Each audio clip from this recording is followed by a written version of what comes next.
Hello everyone. इस video में आज हम देखने वाले हैं ऊतक के बारे में।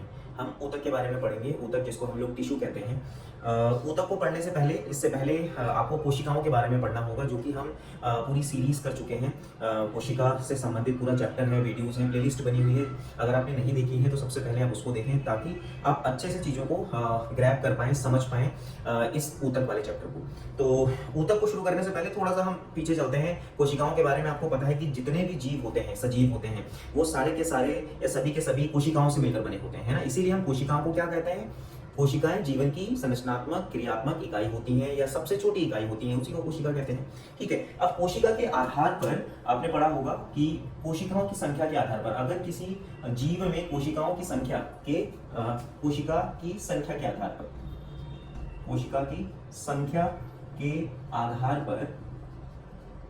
आधार पर जीव दो प्रकार के होते हैं, है ना। जो ऑर्गेनिज्म होंगे, नंबर ऑफ सेल्स के अकॉर्डिंग दो प्रकार के जीव मुख्यतः पाए जाते हैं। कौन कौन से? एक को हम लोग बोलते हैं एक कोशिकीय जीव,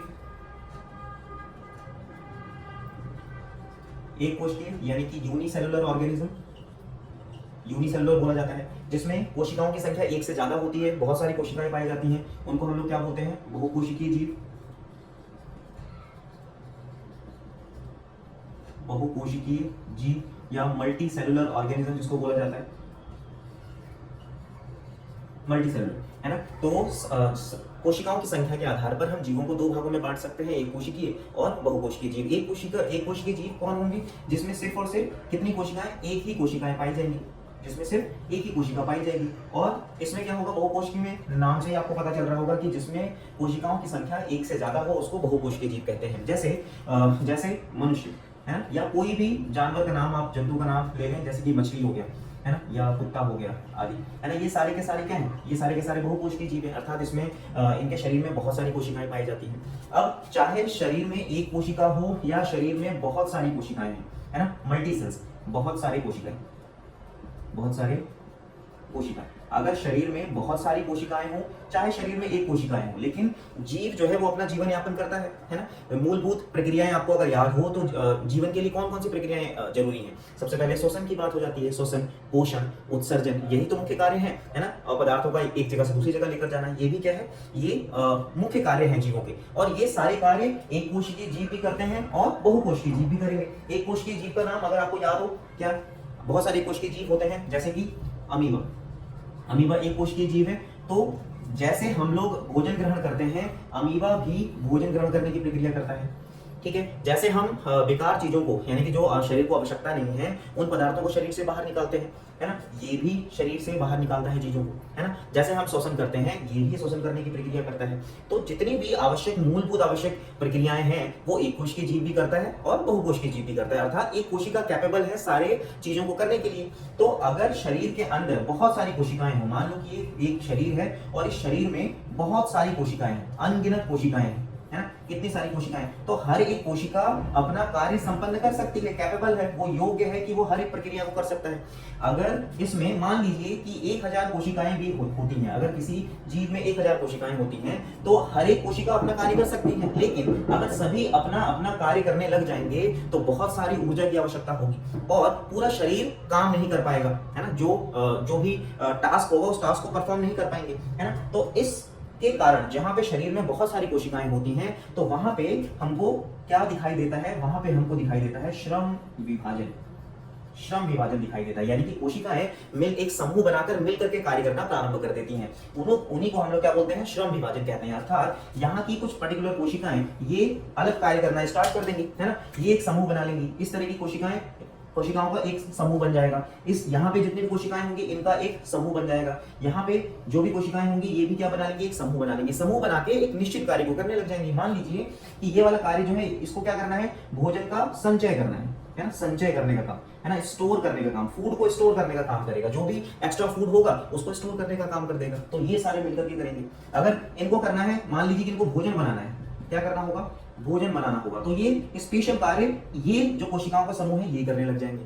तो जो बहुकोशिकीय जीव होते हैं उनमें बहुत सारी कोशिकाएं पाई जाती हैं। तो वो कोशिकाएं, बहुत सारी कोशिकाएं एक साथ मिलकर कार्य करती हैं। कैसे कार्य करेंगी? समूह बनाकर कार्य करने लग जाती हैं। तो कोशिकाओं का समूह, तो जो बहुकोशिकीय जीव हैं ये कोशिकाओं का समूह बनाते हैं और एक निश्चित कार्य को निश्चित कार्य को करते हैं, है ना। इसी को श्रम विभाजन कहा जाता है, यानी कि वर्क का डिवीजन, है ना, इक्वल डिस्ट्रीब्यूशन हो जाता है। जैसे हम एक परिवार से समझ सकते हैं कि परिवार में अगर 6 सदस्य हों तो हर एक सदस्य एक अलग अलग तरीके का कार्य करेगा, लेकिन परिवार जो है वो एक साथ आगे की ओर चलता चला जाएगा, है ना। इसी को हम लोग ऊतक कहते हैं। तो ऊतक क्या है? ऊतक जिसमें कोशिकाओं का समूह जो एक मिल करके एक पर्टिकुलर कार्य करता है उसको क्या कहा जाता है? ऊतक कहा जाता है।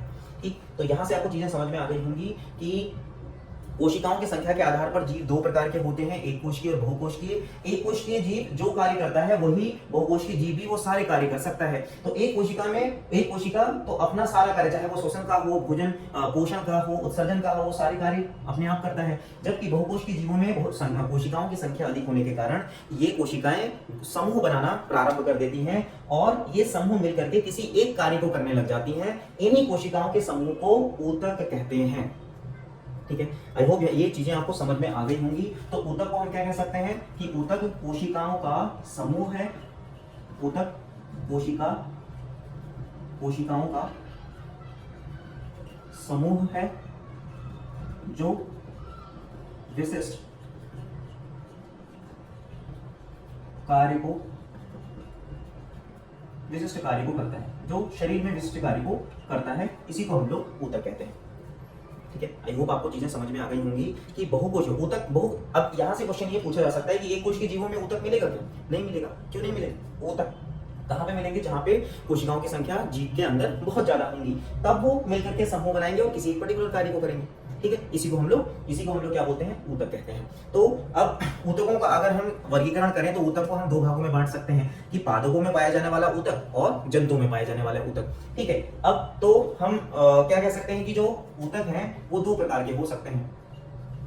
कितने प्रकार के? 2 प्रकार के ऊतक हो सकते हैं। टिश्यूज 2 प्रकार के हो सकते हैं। पहले वाले प्रकार को, यानी कि पादपों में पाए जाने वाले को पादप ऊतक और जंतु में पाए जाने वाले ऊतक को जंतु ऊतक कहा जाएगा। ठीक है, यानी कि प्लांट टिश्यू और एनिमल टिश्यू, 2 प्रकार के ऊतक, एक को हम लोग एनिमल टिश्यू और दूसरा प्लांट टिश्यू कहते हैं। अब दोनों में डिफरेंस हो सकता है क्या? कोशिकाएं तो सेम होती हैं, यहाँ पर भी कोशिकाएं पाई जाएंगी, यहाँ पर भी कोशिकाएं पाई जाती हैं, लेकिन कोशिकाओं में कुछ डिफरेंसेस हमने पढ़े हैं जो हमने कोशिका वाले चैप्टर में पूरा पढ़ रखा है ना। उसी के आधार पर यहाँ पर भी पादप ऊतक और जंतु ऊतक में भी बहुत सारी भिन्नताएं दिखाई देती हैं। कौन कौन सी भिन्नताएं हो सकती हैं? इसे को अंतर के रूप में स्पष्ट कर सकते हैं हम लोग।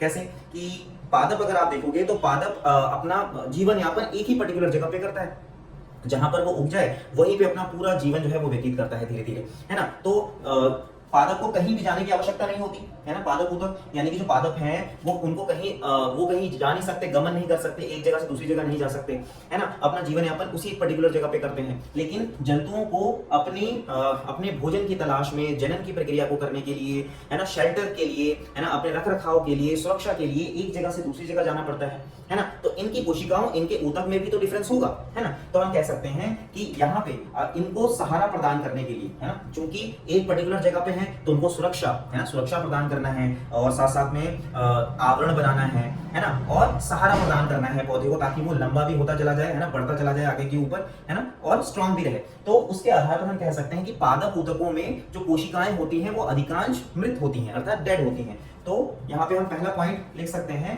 कि पादप ऊतकों में मुख्यतः क्या पाया जाता है? मृत कोशिकाओं की संख्या ज्यादा होती है।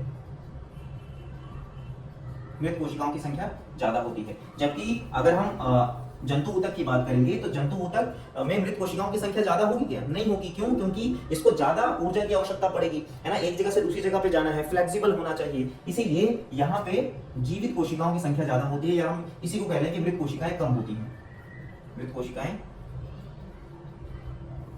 कम पाई जाती हैं।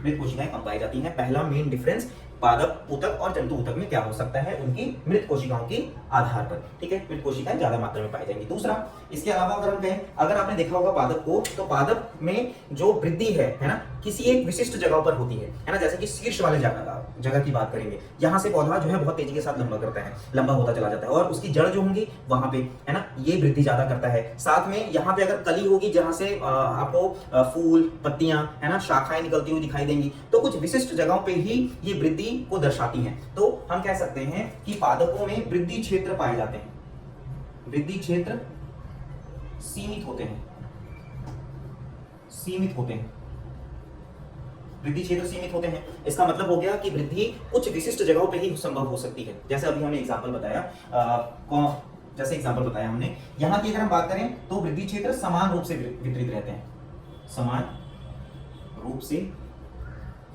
वितरित।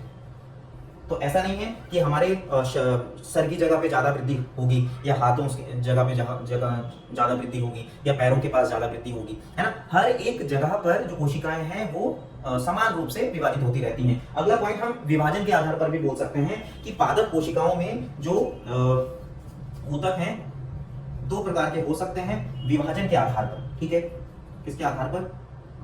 विभाजन के आधार पर, विभाजन के आधार पर। कौन कौन से? एक तो हम लोग बोलते हैं जिसको हम लोग विभाज्य ऊतक, विभाज्य ऊतक, और दूसरा हो जाएगा स्थायी ऊतक, अर्थात जहां पे कोशिकाएं विभाजित होती हैं और जहां पे कोशिकाएं विभाजित नहीं होती। जहां पे कोशिकाएं विभाजित नहीं होती वहां पे उसको हम लोग स्थायी ऊतक बोल देते हैं, और ये विभाज्य ऊतक जहां पे कोशिकाएं लगातार विभाजित करती रहती हैं, उसी को हम ग्रोथ क्षेत्र भी बोलते हैं, यानी कि वृद्धि क्षेत्र भी बोला जाता है उसी को, ठीक। लेकिन क्या जंतुओं में इस प्रकार की चीजें होती हैं?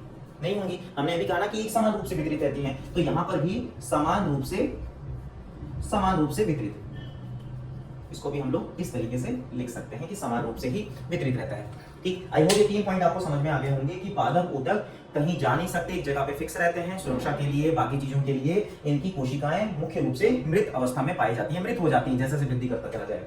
इनमें जंतुओं में मृत कोशिकाएं बहुत कम मात्रा में ही पाई जाती हैं, ठीक। इनमें वृद्धि क्षेत्र यानी कि शरीर वृद्धि जो है कुछ विशिष्ट क्षेत्रों पे ही संभव हो सकता है, जबकि यहाँ पे समान रूप से वृद्धि करता है, हर एक जगह पे इक्वल रूप से विभाजन होगा, जैसे कि हमने नेक्स्ट पॉइंट पे कहा। अब वृद्धि क्षेत्र सीमित है, अर्थात कहीं पे विभाजन होगा और कहीं पे नहीं होगा, उस आधार पे ऊतक को हम 2 भागों में बांट सकते हैं, है ना, विभाज्य ऊतक और स्थायी ऊतक। इसके डिटेल जो है पादप ऊतक के बारे में हम लोग पढ़ेंगे, ठीक है। इसके अलावा कुछ और पॉइंट आपको समझ में आ रहा हो अगर आपने पढ़ा हो तो एक और पॉइंट इसमें हम कर सकते हैं क्या, कि पादप ऊतक में अगर आप देखोगे अंग तंत्रों का विकास नहीं होता। जैसे हमारे केस में हम लोगों में क्या है, अंग तंत्र बने हुए हैं, है ना, भोजन को पकड़ने के लिए हमारे पास हाथ है ना, या एक जगह से दूसरी जगह जाने के लिए हमारे पास पैर है, पैरों का इस्तेमाल कर सकते हैं हम लोग, है ना, मुख दिया हुआ है ना, हर एक चीज। लेकिन पादपों में ऐसा कुछ नहीं है, इसीलिए हम कह सकते हैं कि इनका जो पादप है, जो पादपों का जो ऊतक है, वो संरचनात्मक विकास दोनों में अलग अलग दिखाई देता है ना। तो यहाँ पे अंग तंत्र का विकास नहीं होता, यहाँ पे लिख सकते हैं हम लोग अंग तंत्र का विकास नहीं होता, अंग तंत्र का विकास नहीं, और यहाँ पे हम लिख सकते हैं कि ये इसमें अंग तंत्र विकसित होते हैं, विकसित होते हैं ऊतकों के आधार पर, ठीक है, समझ में आ गया है ना। इस तरीके से हम चीजें कर सकते हैं। तो ये पादप ऊतक और जंतु ऊतक के बीच में क्या क्या मुख्य डिफरेंसेस हो सकते हैं वो हम इन जगह पे कर सकते हैं इस तरीके से, ठीक। आई होप यहाँ तक चीजें आपको समझ में आ गई होंगी। अब हम देखने वाले हैं कि पादप ऊतक और जंतु ऊतक का वर्गीकरण किस किस प्रकार से, कैसे हम लोग इसको विभाजित कर सकते हैं, पादप ऊतक कितने प्रकार के होते हैं, जंतु ऊतक कितने प्रकार के होते हैं, कहाँ कहाँ पर पाई जाती हैं, ये सारी चर्चाएं हम नेक्स्ट वीडियो में देखने वाले हैं। वीडियो अगर आप अच्छी लगी हो तो लाइक इसको जरूर कर दें, अपने दोस्तों के साथ शेयर कर दें जिसको जरूरी है। DSSB और जितने भी आपको टीचिंग एग्जामिनेशन में ये सारे वीडियोस आपको बहुत हेल्प करने वाले हैं, इसीलिए तैयारी करते रहें और पिछले वीडियोस को लगातार देखते रहें, है ना। Thank you.